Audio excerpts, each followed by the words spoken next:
और दोस्तों, कैसे हैं आप सभी लोग। उम्मीद करता हूं सब लोग बहुत अच्छे होंगे, बेहतरीन होंगे।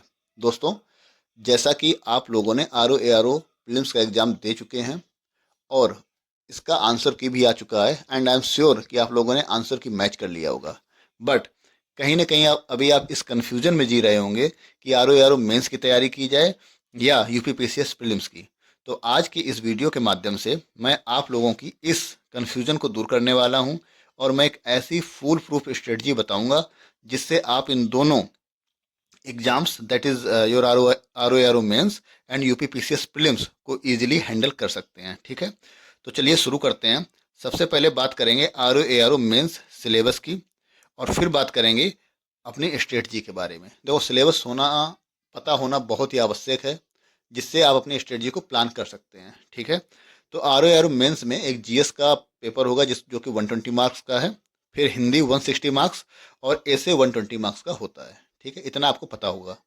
और अगर डिटेल सिलेबस आपको जानना है तो आप किसी भी वेबसाइट पे जाके देख सकते हैं। इसमें मैं स्पेशली बात करूंगा जीएस की। देखिए, जीएस 120 मार्क्स का है। इसमें आपसे हिस्ट्री के क्वेश्चंस आएंगे, इंडियन पॉलिटी के क्वेश्चंस आएंगे, इंडिया एंड वर्ल्ड जियोग्राफी पूछा जाएगा, करंट इवेंट्स यानी करंट अफेयर्स होगा, इकोनॉमी एंड प्लानिंग होगा और यूपी स्पेशल के कुछ टॉपिक्स पूछे जाएंगे। ठीक है, अब देखो भाई, अगर आप पहले कंडक्ट हुए आर ओ पेपर्स का एनालिसिस करोगे तो आप पाओगे कि आर ओ प्रीलिम्स से मेंस के बीच में लगभग 3 मंथ्स का टाइम मिल जाता है। ठीक है, और कई बार उससे ज़्यादा भी मिला हुआ है। It means you can expect your R O mains exam in the first week of November 25। ठीक है, लगभग फर्स्ट वीक ऑफ November 25 या अक्टूबर लास्ट वीक में कंडक्ट होने की संभावना है, अगर सब कुछ ठीक रहता है तो। ठीक है, एंड आपका यूपी पीसी जो प्रीलिम्स है वो 12 अक्टूबर 25 को होना है। देखो तो अब आपको करना क्या है। अभी आपके पास है पूरा अगस्त, सितंबर एंड 12 डेज जो हैं अक्टूबर में है। मगर मैं यूपी पीसीएस प्रीलिम्स की बात करूं तो 12 अक्टूबर को होना है, तो पूरा अगस्त है, सितंबर है एंड 12 दिन आपके अक्टूबर में है। So almost you have 2.5 months. मतलब आपके पास लगभग 2.5 महीने बचे हुए हैं। किसके लिए? यूपी पीसीएस प्रीलिम्स के लिए। ठीक है, तो इन 2.5 महीनों में आप क्या करेंगे? आपको ऐसा कुछ करना है जिससे कि आपका आर ओ मेंस का सिलेबस भी तैयार होता रहे और आप यूपी पीसीएस प्रीलिम्स के एग्जाम को भी क्वालिफाई कर सकें। ठीक है, तो इन 2.5 महीनों में आप जीएस एंड करंट पर फोकस करेंगे मेनली। ठीक है, इसको अच्छे तरीके से यूपी पीसीएस प्रीलिम्स के बेसिस पे, ठीक है, और आर ओ का जो मेंस के पेपर हुए उनको भी एनालाइज करेंगे, दोनों को कंबाइंड करते हुए। ठीक है, दोनों का कॉम्बिनेशन लेते हुए आप जीएस और करंट इवेंट्स को तैयार करेंगे, करंट अफेयर्स को। ठीक है, इससे क्या होगा? आप जीएस भी हैंडल कर पाएंगे और करंट अफेयर्स को भी आप हैंडल कर पाएंगे, जो कि आपको आर ओ मेंस और यूपी पीसीएस प्रीलिम्स दोनों में काम आने वाला है। ठीक है, इसके साथ साथ आपको क्या करना है, डेली बेसिस पे 1 से 2 घंटे हिंदी को देना है। ठीक है, डेली आपको जीएस पढ़ना है, करंट अफेयर्स पढ़ना है, दैट इज़ ओके, वो तो आपको पढ़ना ही पढ़ना है, पूरा दिन उसी को देना है। बट साथ साथ में आपको हिंदी को भी 1 से 2 घंटे देने हैं। अब बात आती है जो लोग वर्किंग है, जिनके पास समय की कमी है, ठीक है, वो क्या कर सकते हैं? वो हिंदी को 1 घंटा दे सकते हैं, 2 घंटे देने की आवश्यकता नहीं है। ठीक है, और उनका मेन फोकस जीएस और करंट अफेयर्स पर रहना चाहिए। नाउ, हिंदी में क्या पढ़ना है? सबसे पहले आप लोग इस बारे में जानकारी ले लें, क्योंकि 2 घंटे जो अगर दे रहे हैं ना, वो आपका बहुत फ्रूटफुल होना चाहिए। ऐसा नहीं आप कुछ भी पढ़ रहे हैं उठा के। ऐसा करेंगे तो आप क्या है, अपने रास्ते से भटक जाएंगे। तो ना ही आपको मेंस क्वालिफाई होगा, ना ही आपका यूपी पीसीएस प्रीलिम्स क्वालिफाई होगा। तो जो मैं बता रहा हूँ इस पर फोकस्ड रहना है। ठीक है, और लास्ट तक वीडियो को बने रहिए, सब कुछ आपको पता चलने वाला है। तो आप, पहले क्या बोला, आपको जीएस पे फोकस करना है, जिससे कि आपका पीसीएस प्रीलिम्स भी ध्यान में रख के फोकस करना है। पीसीएस प्रीलिम्स भी क्वालिफाई होगा और साथ साथ आर ओ का मेंस भी। साथ में करंट अफेयर्स पे भी अच्छे से मेहनत करनी है। ठीक है, 2 चीज़ें होंगी। अब अगर डेली में बात कर रहा हूँ 1 से 2 घंटा हिंदी पढ़ने की, तो इसका मतलब ये है कि हिंदी में उन टॉपिक्स को कवर किया जाए जो कि हाईली फ्रूटफुल हैं और जिनको भूलने की टेंडेंसी ज़्यादा है ना। डेली 1 से 2 घंटे पढ़ने हैं इसको आपको। तो वो कौन कौन से टॉपिक्स हैं? सबसे पहले आपको मुहावरे तथा लोकोक्तियाँ, ये 10 नंबर का पूछा जाता है। विलोम शब्द 12 नंबर का है। वाक्य एवं वर्तनी शुद्धि 12 नंबर का है। अनेक शब्दों के लिए एक शब्द 12 नंबर का। तत्सम तद्भव 12 नंबर, विशेष एवं विशेषण भी 12 नंबर का आता है। टोटल आप 70 नंबर पहुंच रहे हैं। ठीक है, अब इन टॉपिक्स को या तो किसी बुक से, या आप क्या कर सकते हैं, अगर नई बुक है, जो लोग वर्किंग है उनके लिए बोल रहा हूँ, वो क्या आप वीडियोस यूट्यूब पे पड़े हुए हैं बहुत सारे वीडियो, आप उनसे देखते जाइए डेली का डेली। तो 1.5 की स्पीड में या डबल की स्पीड में अगर आप देख लेंगे तो इससे क्या होगा, आप इसको डेली करना है। और ये ऐसे टॉपिक्स हैं कि इसमें आप भूलने की टेंडेंसी ज़्यादा होती है। ठीक है, तो मैंने ये टॉपिक इसलिए बोला है पढ़ने को क्योंकि इनको आपने प्रीलिम्स में भी पढ़ा है, और दूसरा रीजन ये भी है कि आप इनको ज़्यादा भूलते हैं इन टॉपिक्स को। ठीक है, मुहावरे कुछ दिन आपको याद रहेंगे, कुछ दिन में आप भूल जाते हैं। और आपको अनेक शब्दों के एक शब्द कुछ दिन तक याद रहते हैं, जब तक आप रिवाइज करते हैं उसके बाद भूल जाते हैं। तो I think this topic needs massive revision. ठीक है, आप लास्ट टाइम में इनको कवर नहीं कर सकते हैं, तो इनको आप शुरू में पढ़ते रहिए, 1-1.5 घंटे 2 घंटे डेली देते रहिए और रिवाइज करते रहिए मल्टीपल टाइम। इसके अलावा क्या करना है आपको, आप नोट्स बनाएंगे। किसके लिए?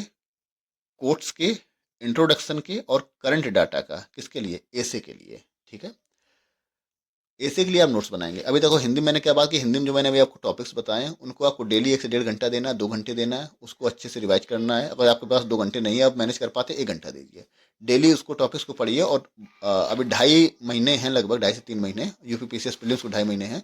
तब तक आप ये टॉपिक तैयार कर लेंगे, आपका 70 नंबर तैयार हो जाएगा आर ओ मेंस के लिए। ठीक है, और इसमें बहुत सारे टॉपिक्स हैं जो आपको यूपी पीसीएस प्रीलिम्स में भी पेपर 2 में जो है फ़ायदा करने वाले हैं। ठीक है, और ऐसे की अगर बात की जाए तो ऐसे में आप कोर्स, इंट्रोडक्शन और करंट डाटा तैयार कर लीजिए। कैसे करना वो बताता हूँ। आप सबसे पहले पीवाईक्यू एनालिसिस कीजिए।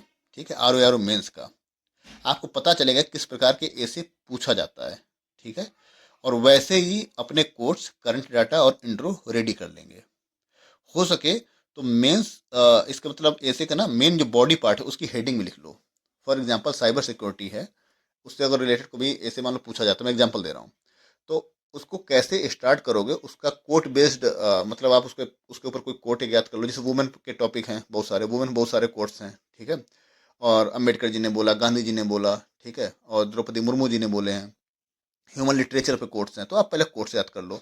फिर आप उससे रिलेटेड करंट डाटा कि वुमेन से रिलेटेड कौन कौन सी स्कीम्स अभी गवर्नमेंट रन कर रही है। ठीक है, उनका बेटरमेंट के लिए, इंप्रूवमेंट के लिए क्या गवर्नमेंट काम कर रही है, उनकी कंडीशन समाज में क्यों है। ठीक है, डिस्पाइट मैनी डेवलपमेंट और ग्लोबलाइजेशन, अभी भी वुमेन जो हैं मतलब बहुत ज़्यादा उनकी स्थिति में सुधार नहीं हुआ है। ठीक है, तो इन सब चीज़ों पे आप फोकस करेंगे। तो मेरे कहने का मतलब है, आपने इंट्रोडक्शन तैयार किया, उसका कोट्स तैयार तैयार किए, साथ साथ में आपने बॉडी पार्ट, मेन मेन जैसे स्कीम्स लिख ली। ठीक है, और उसका मेन मेन बॉडी पार्ट में कौन कौन से आपको मतलब उसका एस्पेक्ट्स कवर करने हैं, वो लिख लिया। तो इससे क्या होगा, आप आधे आधे पेज में एक एक टॉपिक के नोट्स बना लीजिए। तो टोटल, और मैंने ये यूपी पीसीएस मेंस में किया है, बहुत इफेक्टिव रहा है, ट्रस्ट मी। जितने भी उसमें ऐसे आए थे, लगभग लगभग मुझे सारे ऐसे आते थे, तो मैंने 3 ऐसे लिखे थे, बहुत बेहतरीन ढंग से मैं उसमें लिख पाया हूँ। अभी नंबर आएंगे तो मैं बताऊंगा कितने नंबर आए, मैं इंग्लिश मीडियम हूँ। ठीक है, तो देखते हैं कितने नंबर आते हैं, वो बाद में आपको मैं रिवील करूंगा। तो आपने 15 से 20 ऐसे तैयार कर लेने हैं। आप पीवाईक्यू एनालाइज करोगे, पता चल जाएगा किस प्रकार से ऐसे पूछे जाते हैं। 15 से 20 ऐसे तैयार कर लो, उनके कोर्स तैयार कर लो, उनसे रिगार्डिंग आपका डाटा तैयार होना चाहिए, इंट्रोडक्शन तैयार होना चाहिए। वुमेन, यूथ, इनसे सबसे जैसे रिलेटेड कोई कुछ टॉपिक्स आते हैं आपके साहित्य वगैरह के हैं, तो कुछ बुक्स तैयार कर लो, स्कीम्स तैयार कर लो, एक पिक पेज पे बना लीजिए। तो ऐसे आपको 15 से 20 टॉपिक करोगे, आधा आधा पेज में, एक एक पेज में बनाओगे, तो आपके पास 15-16 पेज के ऐसे नोट्स तैयार हो जाएंगे। इसको क्या करना है, ऐसे को आप डेली नहीं, वीक में कोशिश करो 2 से 3 बार, 2 बार कम से कम आपको वीक में रिवाइज करना है। ठीक है सॉरी, वीक में आपको 2 बार रिवाइज करना है। तो टिल 12 अक्टूबर आपके एसे के 15 से 20 टॉपिक तैयार हो जाएंगे। ट्रस्ट में, मैं गारंटी लेता हूँ, आपको मुंह जवानी सारे कोर्स याद होंगे, आपको सारे डाटा करंट अफेयर्स याद होगा, और करंट अफेयर्स के टॉपिक आपके यूपीपीसी प्रीलिम्स में भी काम आने वाले हैं। जो भी आप स्कीम याद करोगे, जो भी आप उसका डाटा याद करोगे, वो प्रीलिम्स में भी काम आएगा। ठीक है, हो सकता है उससे क्वेश्चन मिल जाए आपको। और आपको ये हैंडी होगा, जब आप ऐसे राइटिंग करने जाओगे ना, आपको इजीली आपके पास पॉइंट होंगे, आप जनरेट कर सकते हो पॉइंट, आप इंट्रो, एक बेहतर इंट्रो लिख सकते हो। आपको सोचना नहीं पड़ेगा इंट्रोडक्शन में लिखना क्या है, आप कोर्स लिख सकते हो। तो ये आपको क्या है कि सॉरी, मेरी आज तबीयत नहीं सही है, खांसी आ रही है थोड़ा। तो इससे क्या होगा कि आप एक बेहतर आंसर वहाँ पर बेहतर ऐसे लिख सकते हैं विदाउट वेस्टिंग टाइम, कि लोग वहाँ पर बैठ के सोच रहे हैं कि इंट्रोडक्शन कैसे स्टार्ट करना है, ठीक है। तो आप एसी के लिए इतना काम कर सकते हैं। और मुझे लगता है कि 10-12 पेज होंगे तो हार्डली आपको 8 से 10 मिनट रिवीजन में लगेगा। तो वीक में आप 2 बार रिवाइज कर लो, तो वीक में मुझे लगता है आधा घंटा आप अगर एसी को दे देंगे तो मोर देन सफिशियंट है, ठीक है। तो ये बात हुई है एसे की। पहले हमने बात की जीएस और करंट अफेयर्स की। फिर बात की 1 से 1.5 घंटा आपको देना है हिंदी में, 1.5 से 2 घंटे। फिर मैंने बात की ऐसे वीक में आप आधा घंटा 45 मिनट ऐसे को दे दीजिए। और जो मैं ये टॉपिक बता रहा हूँ आप लिखने को, इसके नोट्स बनाने को, इसमें मुश्किल से 1.5 से 2 दिन लगेंगे, मुझे इतना ही लगा था। आप 15 से 20 टॉपिक्स के ऐसे के नोट्स बना लेंगे। आप इंटरनेट पर सर्च करो, टॉपिक डालो, चैट जीपीटी का यूज कीजिए, ठीक है। उसको बताइए कि यूपीएससी वे में लिखना है या आपको यूपीपीसीएस वे में बढ़िया से कैसे लिख के देगा। डाटा उसको बोलो कि करंट का डाटा भी यूज करेगा, इसमें स्कीम्स भी यूज करेगा, अपने उसी हिसाब से चैट जीपीटी आपको दे देगा। तो इन सब का टेक्नोलॉजी का यूज कीजिए, ठीक है। तो ये हो गई ऐसे की बात। तो इस प्रकार से आपका 12 अक्टूबर तक बहुत सारी चीज़ें मतलब आप तैयार कर पाओगे, ठीक है। और अगर आप इस स्टडी को अच्छे से फॉलो करते हैं तो 11 अक्टूबर मतलब डे बिफोर योर प्रीलिम्स, जब अब यूपीपीसीएस का प्रीलिम्स होगा उसके पहले you will be able to cover large portion of your R O A R O means like GS, ठीक है, हिंदी ऐसे, and will also be able to clear your UPPCS prelims, ठीक है। मतलब अगर आपने इस स्ट्रेटजी को फॉलो किया, आप जीएस करंट अफेयर्स तो प्रिपेयर कर ही रहे हैं, ठीक है। आप एक मेजर पोर्शन जैसे हिंदी और ऐसे हो गया, वो आप आर ओ मेंस का भी तैयार आपका हो जाएगा। तो आपका आर ओ मेंस भी निकलेगा और यूपीपीसीएस प्रीलिम्स भी क्वालिफाई हो जाएगा। I think till now I have made my self very clear. यहाँ तक आपको कुछ डाउट नहीं होना चाहिए। अगर कुछ डाउट होता तो आप कमेंट बॉक्स में कमेंट करके पूछ सकते हैं।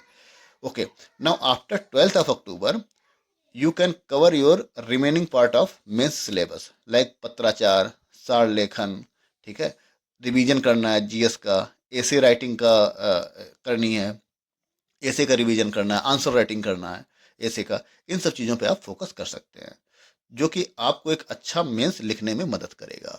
आई एम श्योर कि अगर ये स्ट्रेटजी सही से शिद्दत से आपने फॉलो कर लिया तो आपको दोनों एग्जाम रुकने वाले नहीं, मेंस भी क्लियर होगा, यूपीपीसीएस प्रीलिम्स भी क्लियर होगा, ठीक है। और आपको अगर यूपीपीसीएस प्रीलिम्स क्लियर हो गया तो ये जो टॉपिक्स आपने यहाँ कवर किए ये आपको यूपीपीसीएस मेंस में भी काम आने वाले हैं, क्योंकि हिंदी वहाँ भी पूछी जाती है, ऐसे वहाँ भी पूछा जाता है, ठीक है। आई थिंक आपकी इस कन्फ्यूज़न को सॉल्व करने में मैं मदद कर पाया हूँ, मैं जस्टिस कर पाया हूँ। और अगर आपको ये वीडियो थोड़ा भी पसंद आया हो तो प्लीज़ लाइक एंड सब्सक्राइब कीजिए। बहुत मेहनत लगती है वीडियो बनाने में। And thank you so much for watching this video. Thank you.